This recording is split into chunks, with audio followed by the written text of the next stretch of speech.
नमस्कार, स्वागत है आपका सेल्फ स्टडी के चैनल पर। और आज हम अपनी इस वीडियो में डिस्कस करने वाले हैं कि सैपिंड विवाह क्या होता है। ये काफ़ी ज़्यादा जो विषय है वो चर्चा में बना हुआ है।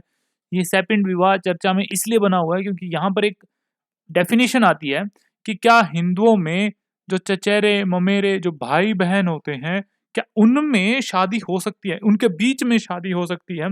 मतलब कि ऐसा समझिए कि मैं तो ऐसा क्या कहूँ कि मान लीजिए ये ए है और ये बी है, ये मेल है और ये फीमेल है, ठीक है, ये फीमेल है। ये एक तरीके से ये जो बी है इसके मामा की लड़की होगी, तो क्या इन दोनों के बीच में शादी हो सकती है? हिंदुओं की बात कर रहा हूँ, मुस्लिम्स में होती है लेकिन हिंदूज़ की मैं बात कर रहा हूँ। क्या हिंदुओं में ऐसा हो सकता है? ये जो विषय है वो काफ़ी ज़्यादा गरमाया हुआ है, क्योंकि सेपिंड को खत्म करना या रद्द करने की अर्जी दी गई थी सुप्रीम कोर्ट में, जिसको अभी हाल ही में काफ़ी ज़्यादा विवादित वो रहा। यहाँ पर एक महिला ने इसको लेकर काफ़ी ज़्यादा कहा कि ये कहीं न कहीं हमारे जो आर्टिकल 14 है उसका उल्लंघन करते हैं। इसको भी हम बहुत अच्छे से कवर करने वाले हैं। तो आज हम जानेंगे कि सैपिंड विवाह क्या होता है? क्या हिंदुओं में ऐसी चीज़ें लागू हैं? अगर नहीं है तो हिंदू मैरिज एक्ट का कौन-सा प्रावधान है जो इसको रोकता है और क्यों रोका गया है? इसके पीछे भी हम रीज़न जानेंगे कि अगर सैपिंड विवाह हो भी रहा है तो उसके पीछे भई क्यों रोकने की सुप्रीम कोर्ट कहता है या हाई कोर्ट कहता है कि उसको रोका जाए। इसको भी हम बहुत अच्छे से जानने वाले हैं। तो चलिए स्टार्ट करते हैं। देखिए, वीडियो में आगे बढ़ने से पहले पीडीएफ के लिए तो मैं आप लोगों को बता देता हूँ, डिस्क्रिप्शन बॉक्स में टेलीग्राम का एक लिंक दिया मिलेगा, तो जाकर आप वहाँ से इस वीडियो की पीडीएफ भी डाउनलोड कर सकते हैं। ताकि जो भी आप लोगों को यहाँ पर बताया गया है उसको आसानी से आपको पढ़ना भी है। पढ़ने के लिए आपको कुछ ना कुछ कंटेंट चाहिए ना, ताकि आप आंसर राइटिंग में उसका यूज़ कर सकें।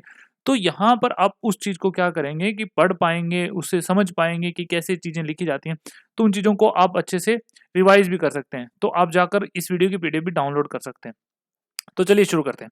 देखिए क्या हुआ, दिल्ली हाई कोर्ट ने पिछले हफ्ते क्या हुआ, ये न्यूज़ है वो थोड़ी-सी पुरानी है, 29 जनवरी की न्यूज़ है। मैं अभी फ़िलहाल वीडियो बना रहा हूँ, तो उसी के आधार पे मैंने लिखा है कि पिछले हफ्ते यानी 29 जनवरी की बात समझ लो कि वहाँ पर सुप्रीम हाई कोर्ट ने हिंदू मैरिज एक्ट की एक सेक्शन है, सेक्शन कौन-सा हो गया यहाँ पर? 1 मिनट में इसका कलर चेंज कर लेता हूँ। सेक्शन 5 क्लोज़ वी, इसके अंदर क्या बोला गया है? इसके अंदर 2 हिंदुओं के बीच में शादी को अवैध माना जाएगा अगर वो सेपिंड हैं तो। ये कौन बोलता है? हिंदू मैरिज एक्ट का एक सेक्शन है 5, उसका क्लोज वी ये बात बोलता है, अगर 2 हिंदू इंडिविजुअल यानी एक फीमेल एक मेल दोनों अगर सेपिंड हैं तो उनके बीच की जो शादी होगी वो मान्य नहीं होगी, उसे नल एंड वॉइड घोषित कर दिया जाएगा। अब यहाँ पर ये चीज़ क्यों बोली गई? क्योंकि इस धारा को हटाने के लिए यानी इस सेक्शन को इसको हटाने के लिए एक महिला काफ़ी टाइम से प्रयास कर रही थी। इसको रद्द कर दिया गया कि भई इस महिला ने याचिका दी थी कि भई आप ना इसको रद्द कर दीजिए कि सेक्शन 5 वी को। लेकिन इसकी याचिका को ही खारिज कर दिया गया। दायर याचिका 22 जनवरी को दिए गए अपने आदेश में अदालत ने कहा कि यदि विवाह में साथी की पसंद को अनियमित छोड़ दिया जाता है तो अनाचारपूर्ण संबंध को वैधता मिल सकती है।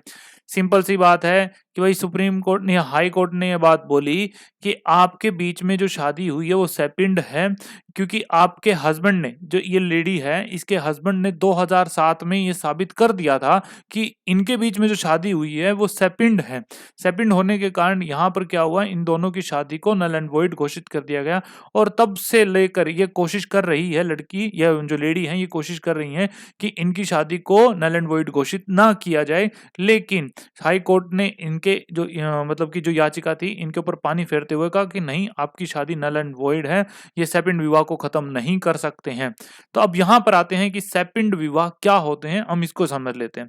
देखिए, सेपिंड विवाह उन व्यक्तियों के बीच होते हैं जो एक निश्चित सीमा तक निकटता के भीतर एक दूसरे से संबंधित होते हैं।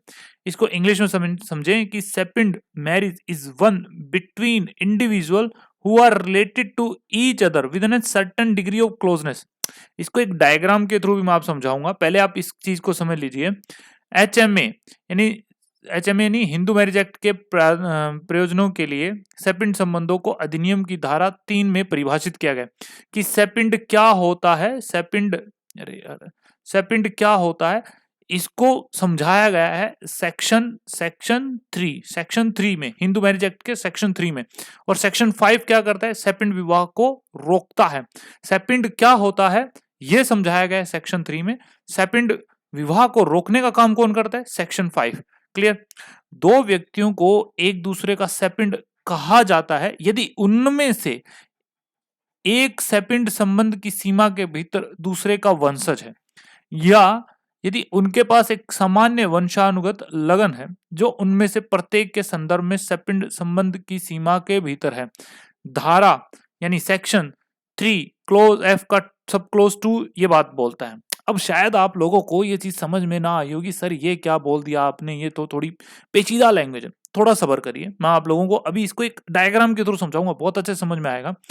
देखिए, एचएमए के प्रावधानों के तहत माता की ओर से एक हिंदू व्यक्ति ऐसे व्यक्ति से शादी नहीं कर सकता जो चढ़ाई यानी ऊपर की तरफ जाते वक्त 3 पीढ़ी के भीतर हो, और पिता की ओर से ये निषेध यानी प्रोहिबिशन जो है 5 जनरेशन तक लागू है। अब इसको ऐसे समझते हैं, ये डायग्राम आपके सामने, सेकंड विवाह आपको यहां से समझ में आ जाएगा।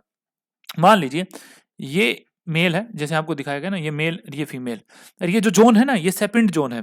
अब देखिए यहाँ पर इन दोनों ने शादी की, शुरुआत की बात करते हैं, इन्होंने शादी की, इनके बच्चे हुए, इनके बच्चों ने आपस में शादी की, फिर यहाँ पर इनके बच्चे हुए, इनके बच्चों ने आपस में शादी की, फिर यहाँ पर इनके बच्चे हुए, इनके बच्चों ने आपस में मतलब आपस में क्या शादी, मतलब दूसरों से शादी की, ठीक है। फिर यहाँ पर बच्चे हुए, उन्होंने शादी करी यहाँ पर।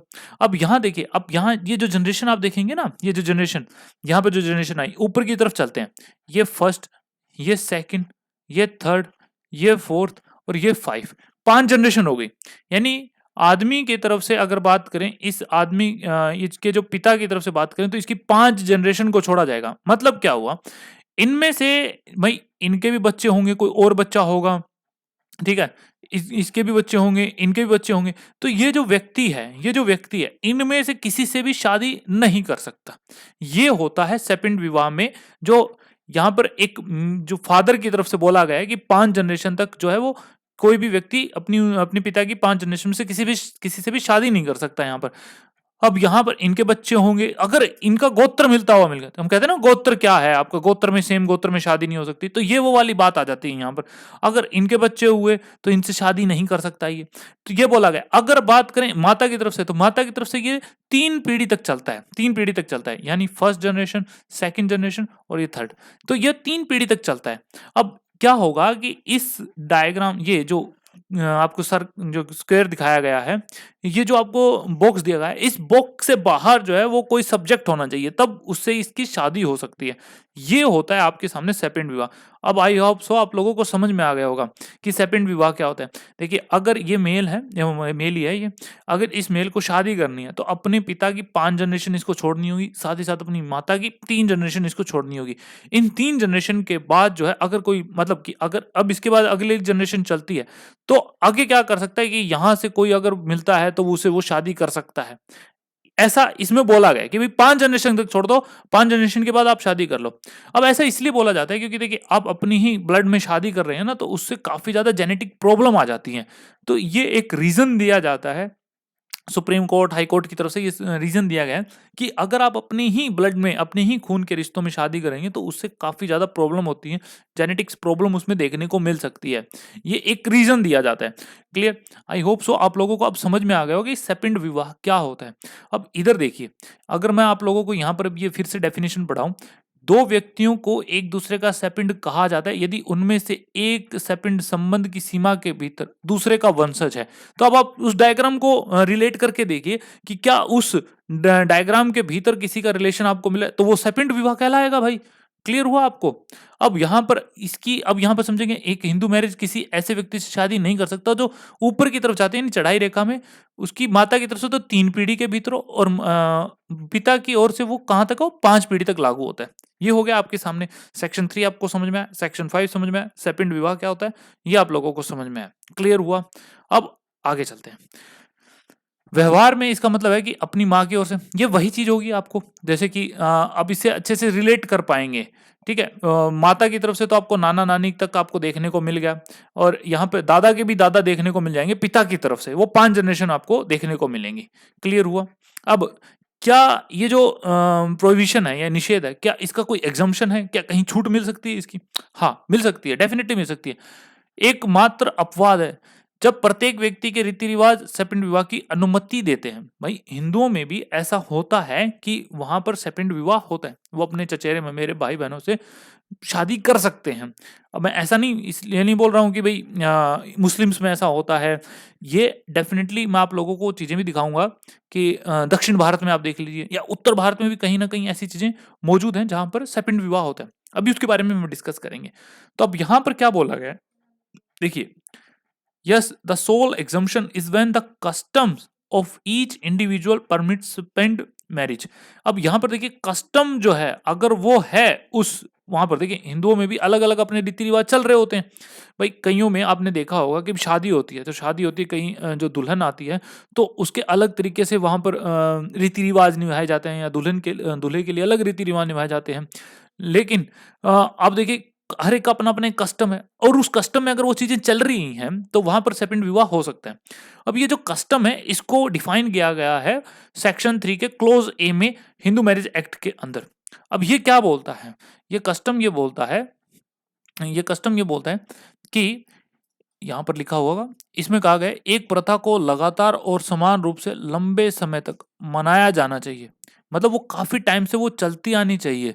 और इसे स्थानीय क्षेत्र, जनजाति समूह या परिवार में हिंदुओं के बीच पर्याप्त वैधता प्राप्त होनी चाहिए, जैसे कि इसे कानून की शक्ति प्राप्त हो।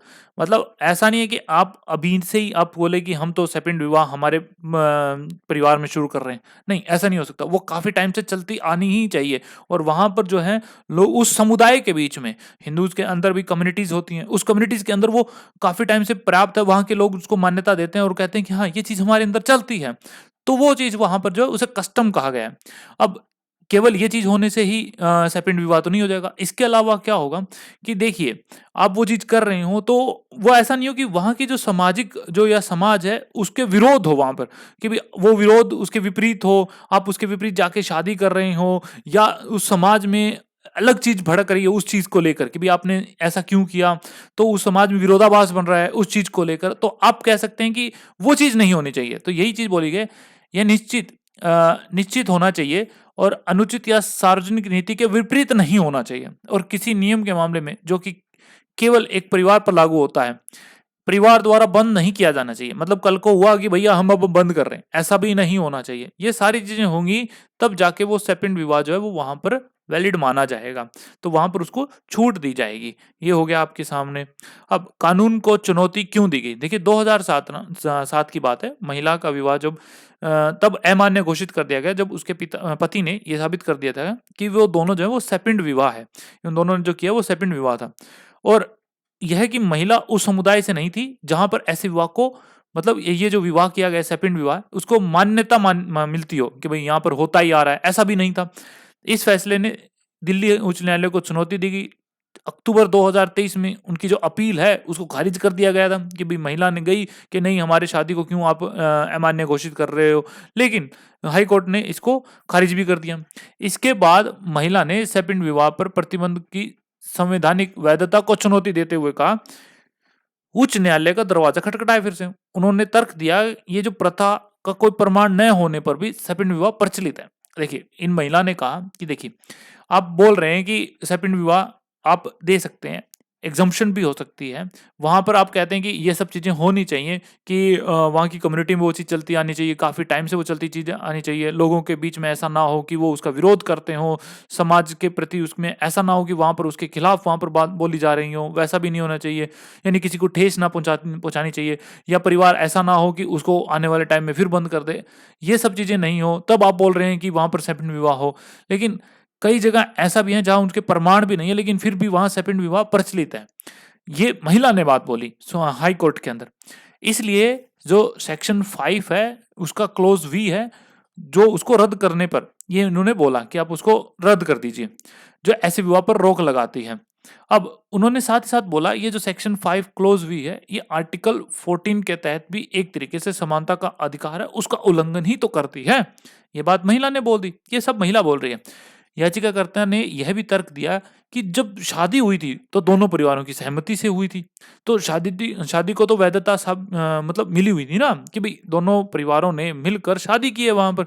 तब वहाँ पर जब उसकी शादी हो गई, उसकी शादी को वैधता तो मिल गई ना, अब यहाँ पर उसको क्यों अमान्य घोषित किया जा रहा है? तो ये महिला ने तर्क दिए।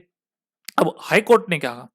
देखिए, हाई कोर्ट ने कहा, जो मुख्य न्यायाधीश मनमोहन और जो न्यायमूर्ति मनमीत प्रीतम सिंह अरोड़ा की जो बेंच है, उन्होंने कहा ये जो याचिकाकर्ता जो भी बात बोली है, उनके कोई कड़े सबूत नहीं है। कि कड़ा सबूत क्या?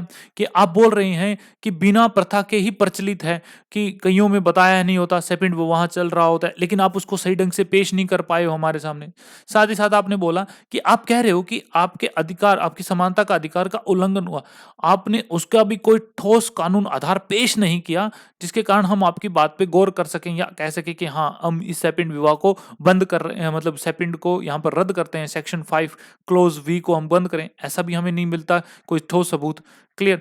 अब ऐसे समुदाय जहां पर रिश्तेदारों में होती है शादी, उसको हम देख लेते हैं। देखिए, भारत में हिंदुओं में शादी अलग अलग तरह की परंपराएं होती हैं। जाति और क्षेत्र के अनुसार परंपराएं अलग हो जाती हैं। वहीं कुछ समुदायों में ऐसे भी हैं जहां संबंधी विवाह शादी भी चली आ रही है। दक्षिण भारत में अगर आप देखेंगे तो कई रिश्तेदार ऐसे होते हैं जहां पर शादी करने की प्रचलन आज भी काफी ट्रेंड में है। तमिलनाडु, कर्नाटक, आंध्र प्रदेश, केरल में भी काफी जगह पर जो चचेरे ममेरे भाई बहनों के बीच में शादी को शुभ माना जाता है। हालांकि उत्तर भारत में जो ये जो संबंधी विवाह यानी कि जो सेपेंड विवाह है, वो दक्षिण भारत जितना तो प्रचलित नहीं है, लेकिन कुछ हिस्सों में भी ये उत्तर भारत के अंदर समुदायों के बीच में, हिंदुओं में समुदायों के बीच में क्या होती है, ये प्रथा चलती है। पूर्वोत्तर भारत की अगर हम बात करें तो आदिवासी समुदायों में रिश्तेदारों के बीच विवाह की प्रथा कुछ भिन्न रूप से पाई जाती है। जैसे खासी जनजाति में मातृ सत्तात्मक प्रथा प्रचलित है, जहाँ चचेरे ममेरे भाई बहनों के बीच विवाह वर्जित है, लेकिन विधवा माताएं अपने दामाद के साथ रह सकती हैं। नागा जनजाति में लेवरिट विवाह की प्रथा है, जहाँ विधवा अपने पति के छोटे भाई के विवाह कर सकती हैं। और ऐसे समुदाय का मानना है इससे सामाजिक बंधन मजबूत होते हैं, संपत्ति परिवार के भीतर ही रहती है और वंश की शुद्धता बनी रहती है। हालांकि इस प्रथा की आलोचनाएं भी होती हैं। आलोचक ऐसी प्रथा को व्यक्तिगत स्वतंत्रता का हनन कहते हैं। ये सब चीजें चलती आ रही हैं। साथ ही साथ कुछ कहते हैं कि अपने ही ब्लड में शादी करने से जेनेटिक प्रॉब्लम हो जाती हैं। ये सब चीजें चलती ही रही हैं। तो आई होप सो आप लोगों को समझ में होगा कि कहाँ पर ये सब चीजें चल रही हैं, कहाँ नहीं चल रही हैं, कौन सा सेक्शन आपको बोलता है कि सेपिंड विवाह नहीं चलेगा या चलेगा, तो कहाँ पर वो एग्जम्पशन दी गई है। क्लियर हुआ? अब अलग देशों की बात कर लेते हैं। कुछ कंट्रीज में जहाँ पर ये सब चीज़ें चल रही हैं या नहीं चल रही हैं, वहाँ पर क्या कानून है। देखिए, कई यूरोपीय देशों में जो अनाचार माने जाने वाले जो रिश्ते हैं, जिस तरीके के कानून भारत में हैं, भारत में बहुत ज़्यादा कठोर कानून है, लेकिन दूसरे देशों में इतने कठोर कानून नहीं है। फ्रांस में बात करें तो 1810 की दंड संहिता के तहत अनाचार को अपराध से मुक्त कर दिया गया था, जब तक कि विवाह सहमति से वयस्कों यानी जो एडल्ट के बीच होता था। पुर्तगाली कानून भी अनाचार को अपराध नहीं मानता। ये इतावली नहीं है, इटालियन है, ये हिंदी ट्रांसलेशन गलत हो गया। इटालियन कानून के तहत अनाचार केवल तभी अपराध है जब सार्वजनिक घोटाले का कारण बनता है। भाई, आपस में आप कर रहे हो, सेकंड विवाह कर रहे हो, कर लो, लेकिन उससे कोई पब्लिक स्कैंडल ना हो, तो वहां पर वो चीजें चल रही हैं। संयुक्त राज्य अमेरिका के सभी 50 राज्यों में अनाचार पूर्ण विवाह का प्रतिबंध लगा दिया गया। हालांकि न्यू जर्सी, रोड आइलैंड में ये सहमति से अनाचार पूर्ण विवाह जो संबंध को अनुमति भी मिली हुई है। क्लियर? ये तो आपने देख लिया अलग अलग कंट्रीज के अंदर। हमारे देश के अंदर भी आपने देख लिया सेक्शन 5, सेक्शन 3, ये आप लोगों को समझ में आ गया। सेपिंड विवाह समझ में आ गया, उसका आपको डायग्राम मैंने आप लोगों को दिखा दिया, उससे आप अच्छे से रिलेट भी कर सकते हैं कि सेपिंड विवाह क्या होता है। तो ये था आज का टॉपिक कि सेपिंड विवाह क्या है। आई होप सो ये सब चीज़ें आपको बहुत अच्छे से समझ में आ गई होंगी। समझ में आ गई होंगी तो मुझे कैसे समझाएंगे भैया? लाइक करके। तो आप इस वीडियो को लाइक करेंगे तो मुझे समझ में आएगा कि आप लोगों को बहुत अच्छे से समझ में आ रहा है। और कोई भी कमी रह गई है तो कमेंट सेक्शन ओपन है, आप अपनी डाउट्स वहाँ लिख सकते हैं, आपको वहाँ पर मैं रिप्लाई कर दूंगा कि भी मुझे भी आप बता सकते हैं कि मेरे अंदर कोई कमी रही है नहीं रही। क्लियर? तो कमेंट सेक्शन ओपन है, कमेंट किया करो यार। हाँ, शेयर कर सकते हो वीडियो को एज वेल एज चैनल को भी। फिर से बता देता हूँ, पीडीएफ के लिए डिस्क्रिप्शन बॉक्स में टेलीग्राम का एक लिंक दिया मिलेगा, तो जाकर आप वहाँ से इस वीडियो की पीडीएफ जो है वो डाउनलोड कर सकते हैं। तो बस आज के लिए इतना ही था। Thank you for watching.